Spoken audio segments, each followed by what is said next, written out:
Her mouth was so gentle, and yet could shut like a mussel shell. She looked up, and there was no telling what lay in her mind. "You aimin' to cross the Ohio?" she asked, and her eyes glinted a moment dangerously at her man. He gave a nod. Even her father, Sayward saw, didn't know what she'd say or do. He took out his clay pipe and made to fill it, but his eyes never stopped watching her face. The young ones could hardly stand the waiting now. Their mother went on grimly. "I told you I'd never go way back there." Hope died in the young faces. She dropped her eyes and stared a long time across the door-sill, then around the cabin room at the familiar slab stools and puncheon table, the hand-whittled loom and wheel, and across the door-sill again to the mite of a grave in the clearing. None of these things could they take along. After a while she stared up half-ways at them. "And yet," back in her mouth she complained, "what's a body to do if the game's left the country?"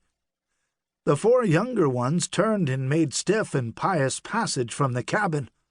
Once out in the twilight, they threw themselves on the ground, rolling and somersetting, leaping and kicking their bare feet, whooping and giving vent to their feelings like a pack of young coon dogs let out of the pen for a night's hunt.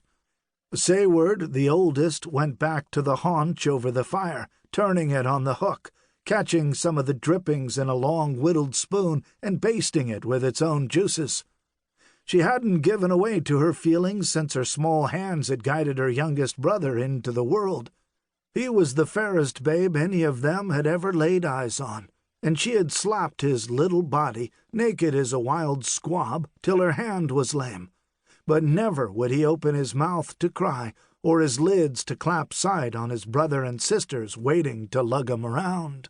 She had been just a little tyke then. Now she was 15, and most a grown woman, with the fire playing on her bare legs and short gown. It took no trying to carry her breasts and head up.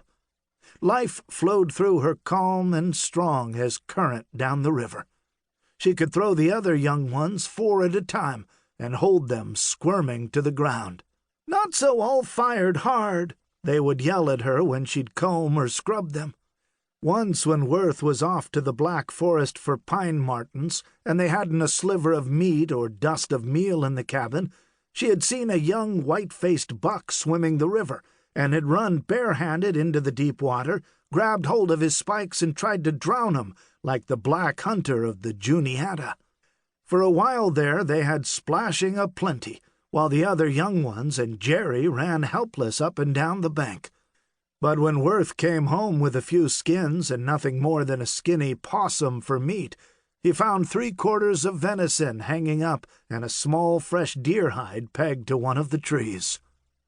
Now they had crossed the Ohio on a pole ferry, and the mud on their feet was no longer the familiar red and brown earth of Pennsylvania.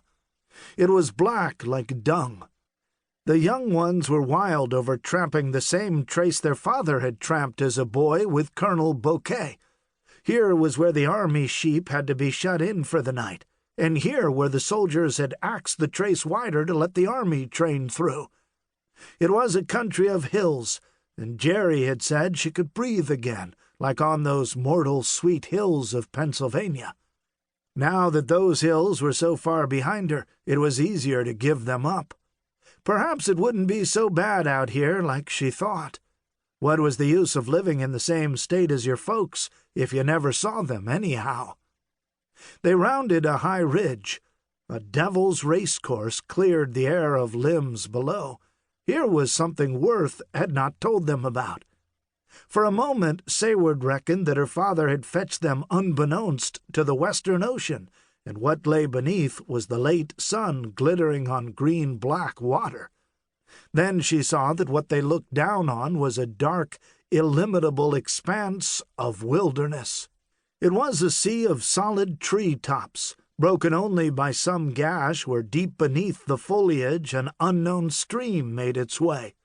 As far as the eye could reach, this lonely forest sea rolled on, till its faint blue billows broke against an incredibly distant